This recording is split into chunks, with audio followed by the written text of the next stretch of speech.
बिस्मिल्लाहिर्रहमानिर्रहीम, अस्सलाम वालेकुम। I hope you will be fine. आज की वीडियो एक खूबसूरत मोटिवेशनल स्टोरी है जो कि मैं आप व्यूअर्स तक डिलीवर करना चाहूँगा। इससे पहले कि मैं इस स्टोरी की तरफ बढ़ूँ, आप व्यूअर्स में से जो फर्स्ट टाइम मेरे इस चैनल को विजिट कर रहे हैं, मेरे इस चैनल को सब्सक्राइब कर लें, बेल आइकॉन को प्रेस कर लें ताकि मेरी हर आने वाली वीडियो जो है वो आप तक पहुँच सके। तो चले जी बढ़ते हैं इस स्टोरी की तरफ। स्टोरी कुछ यूँ है कि एक बादशाह को खबर मिलती है कि उसके मुखालिफिन उसके ऊपर ठीक 3 दिन बाद हमला करने वाले हैं।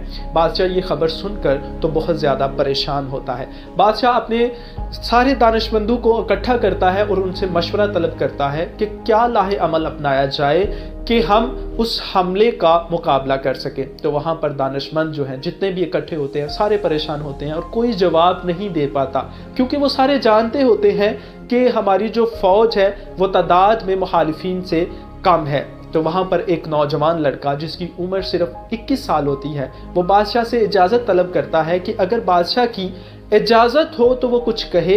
तो बादशाह उसे इजाज़त देता है। बादशाह इजाज़त देने के फ़ौरन बाद वो लड़का कहता है कि बादशाह सलामत, देखें उन लोगों ने हमारे ऊपर ठीक 3 दिन बाद हमला करना है, तो क्यों ना हम आज ही उनके ऊपर हमला आवर हो जाए, जिससे उनकी तैयारी भी अभी मुकम्मल नहीं होगी। जब हम अचानक से उनके ऊपर हमला करेंगे तो वो लोग बौखलाहट का शिकार हो जाएंगे और हम लोग उनको फतह कर पाएंगे। सारे लोग जब उस नौजवान की ये बात सुनते हैं तो कहका लगाकर हंसने लग पड़ते हैं।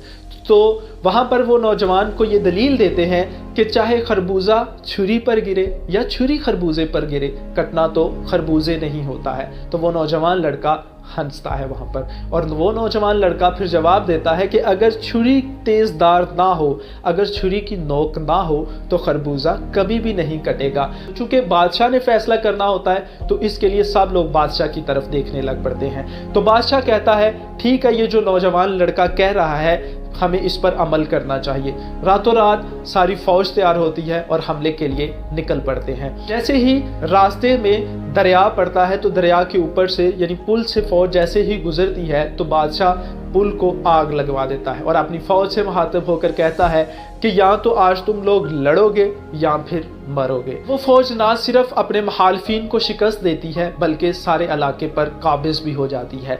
तो इस स्टोरी को सुनाने का मतलब क्या है? स्टोरी को सुनाने का मतलब सिर्फ इतना है कि देखें ज़रा, जब हम किसी भी चीज़ को करने का पुख्ता इरादा कर लेना तो हम वो काम यकीनन कर जाते हैं। जब हमारा इरादा मजबूत हो, हमारी विल पावर, हमारा ट्रस्ट अल्लाह के ऊपर हो और हम यकीनन जितना मर्जी मुश्किल काम हो हम लोग उसको कर जाते हैं। हम अक्सर सुनते हैं try again till you succeed. देखिए यहाँ पर मैं इतना कहना चाहूँगा कि वो कोशिश कभी भी कामयाबी की शक्ल नहीं अपनाती जब तक उस कोशिश के पीछे आपका स्ट्रॉन्ग डिटर्मिनेशन नहीं होता।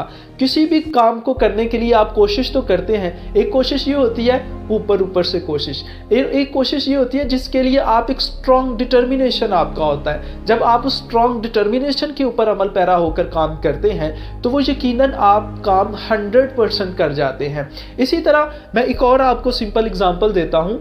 ईगल, जिसे हम परिंदों का बादशाह भी कहते हैं, वो ईगल जब 40 साल की उम्र पर पहुंचता है तो वो ईगल इतना कमज़ोर हो जाता है कि उसकी चोंच इतने काबिल नहीं होती कि वो अपने शिकार को पकड़ सके या नोच सके।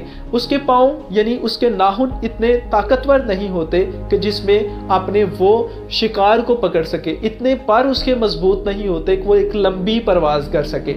अब वो ईगल को क्या चाहिए? तो फिर यही चाहिए कि वो उस कमज़ोरी को अपनाए और वो कमज़ोरी के साथ मर जाए। लेकिन नहीं, वो अपने कंफर्ट जोन से बाहर निकलता है। क्या करता है वो ईगल?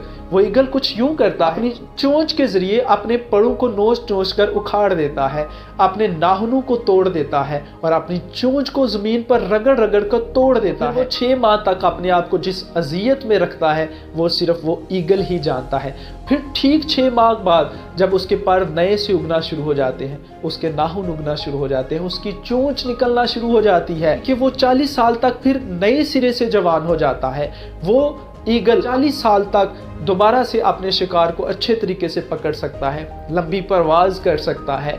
तो देखें ज़रा, जब भी हम अपने कंफर्ट जोन से बाहर निकलते हैं तब जाकर हम कामयाबी की तरफ गामजन होते हैं। हमने अक्सर ये भी सुना है, नो पेन नो गेन। मैं इस चीज से एग्री करता हूं। जब भी कोई शख्स अपने आप को किसी कामयाबी की तरफ लेकर जाता है तो रास्ते में आने वाली रुकावटें उसको तकलीफ जरूर देती हैं। जितनी भी तकलीफें होती हैं वो आपके लिए कामयाबी का एक रास्ता होता है, वो आपको कामयाबी की तरफ लेकर जाना चाह रही होती हैं। पर मैं सिर्फ इतना कहना चाहूँगा, if you want to get success so you have to come out from your comfort zone. जब आप अपने कंफर्ट जोन से बाहर निकलेंगे तो तब जाकर आप कामयाबी को हासिल कर पाएंगे। तो उम्मीद करता हूं कि आज की वीडियो आपको अच्छी लगी होगी। अपनी राय कमेंट सेक्शन में ज़रूर दीजिएगा। अपनी दुआओं में याद रखिएगा। अल्लाह हाफिज़।